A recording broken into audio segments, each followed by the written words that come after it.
will be free. La ilaha illallah. La ilaha illallah.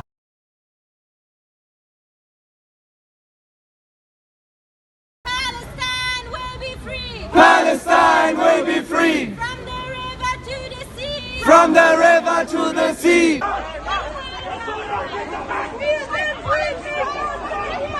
Leute, zurück!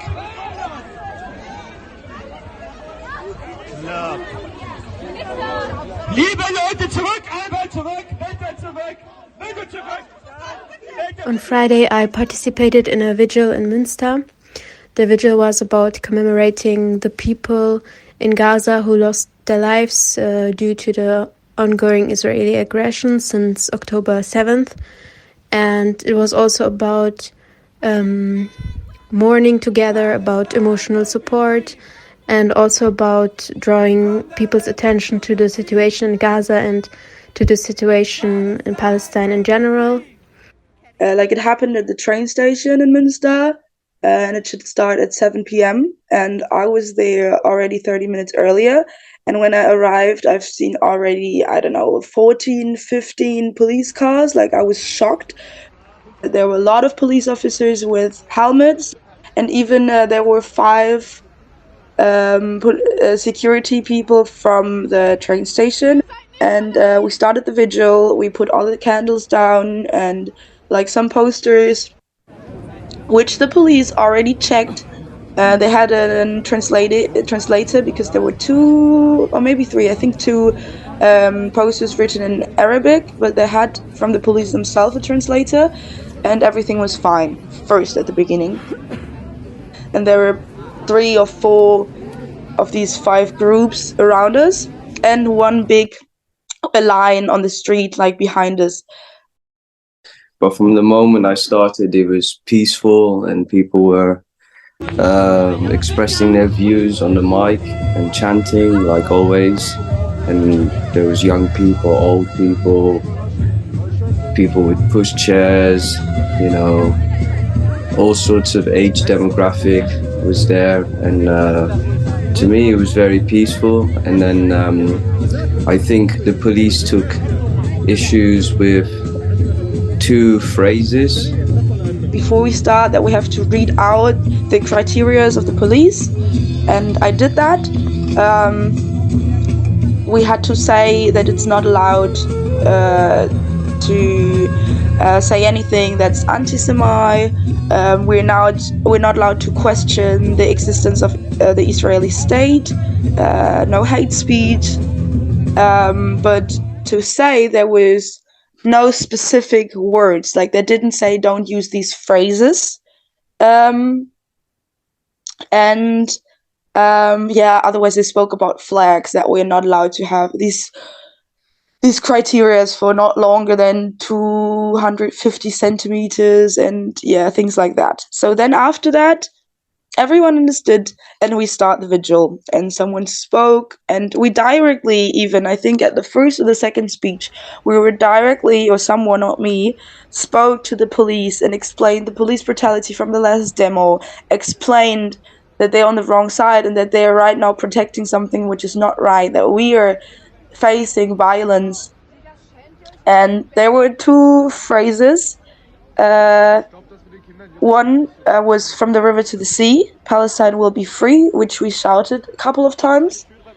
And then directly afterwards, someone came and explained this phrase, because we know that this is really a critical phrase in Germany, and that they use this phrase as to repress us.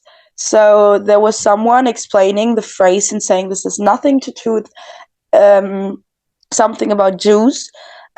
This is just about the liberation of Palestinians and the justice and the equality of Palestinians on this ground.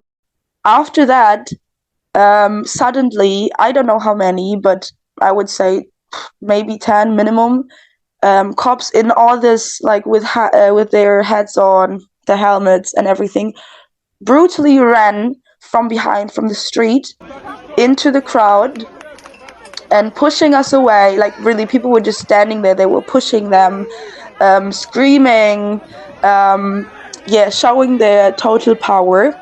And they took this woman translating these words for this man who couldn't speak German. So I was standing kind of outside, so not really in the middle of the crowd, and I saw how one police officer looked me in the eye, like from kind of distant, and from a distance, and I saw how he whispered with two other officers. So I just turned my back to them, and then suddenly they came over. And first of all, I thought they want to pass by me because it seemed like they want to pass by me. But then suddenly two officers grabbed me on my arms, one on the right side, one on the left side. And the police officer on the right side like squeezed my arm really tightly so that it really hurt. And I was saying twice that they are hurting me. I said, "You are hurting me, you are hurting me." And they were just like, keep quiet. And I was literally quiet, but they were hurting me. And they pulled me out of the crowd, and they told me that I will get a charge for saying the slogan "From the river to the sea, Palestine will be free." They told me that I can give a statement or remain quiet, and I remained quiet. I didn't want to give a statement. Then they wanted my personal data. I didn't have my identity card with me, so first of all they wanted to take my fingerprints. So they kept moving forward with me to their car. I was very unsure about the fingerprint thing. They told me that they won't save anything, but I was still unsure, and I was overwhelmed with the whole situation, shocked, angry. Then my brother somehow managed to show them a picture of my identity card, so it wasn't necessary anymore to take the fingerprints. So they didn't take my fingerprints. And then the police officer told me that I can't participate in the vigil anymore, and that I have to leave the whole place in the Bahnhof. He was like, there are cameras everywhere, and if you remain here, then you will have to go in a cell, and both of us don't want this. So I had to leave. My upper right arm is still hurting, especially when I squeeze it, and there is a light bruise on it. My big issue with the police and in the way they acted is that I feel like those are our main talking points, and they're silencing us and using that as an excuse to intimidate us and use excessive amount of violence too.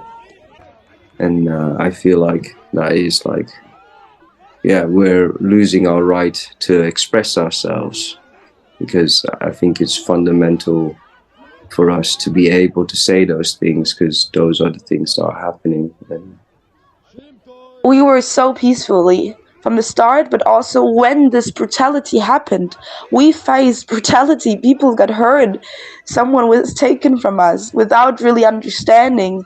And still, with all these emotions, we were so strong and stayed peacefully. People were screaming through the speaker, "Stay calm, let's go around, let's build the circle again, let's go away from the police." After this moment, more police stood outside. But even after that, we went on. You could tell that we were less people, probably because a lot of people were afraid. One woman told me afterwards that she prepared a speech, but she's highly pregnant, and she was scared of speaking because she was afraid that something could happen to her child. And even before the beginning, or at the beginning, when nothing happened, at this point, like in the first minutes, one woman told me as well, like, "Oh my God, today all the speakers, all the people who speak up into the microphone are in danger." Like, she meant the police. She said the police will take them. And she was right. You could tell this from the start, even before something happened. We knew what's going to happen.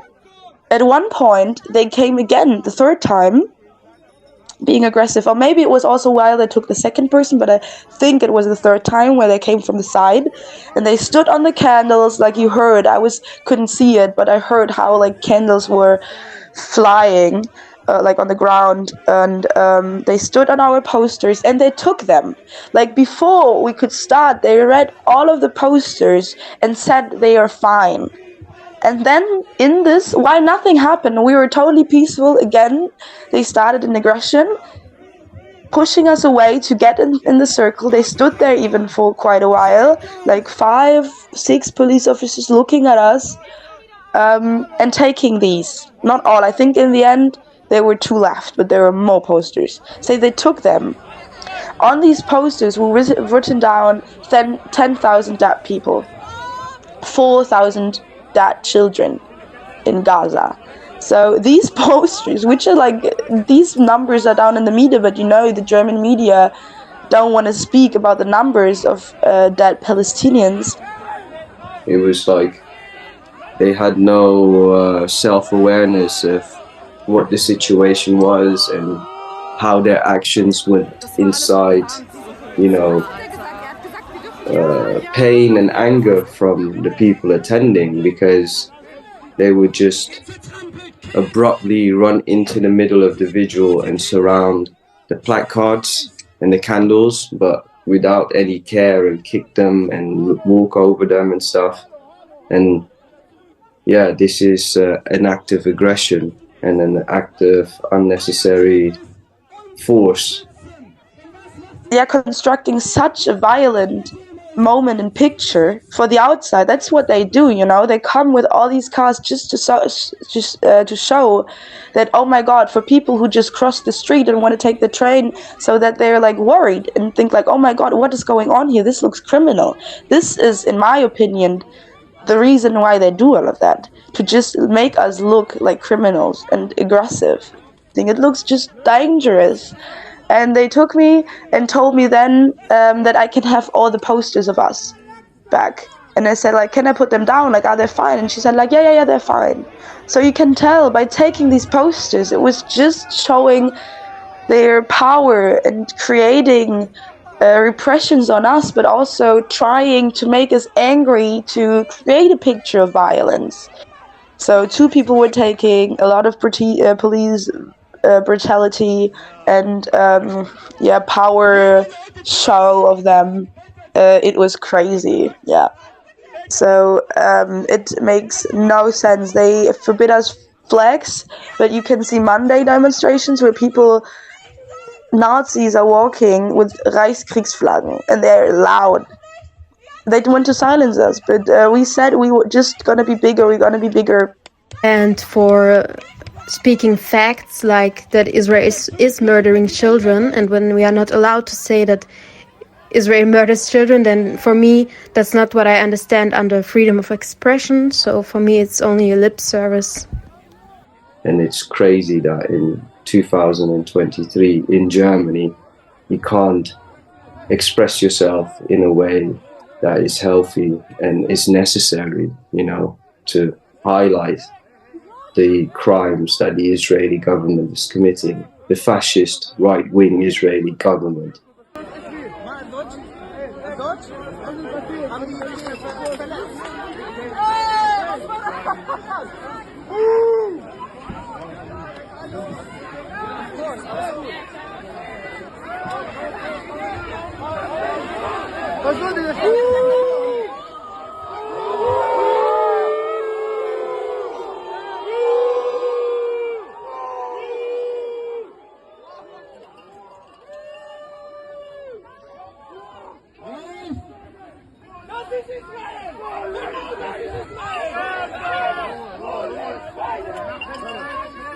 الحيوانات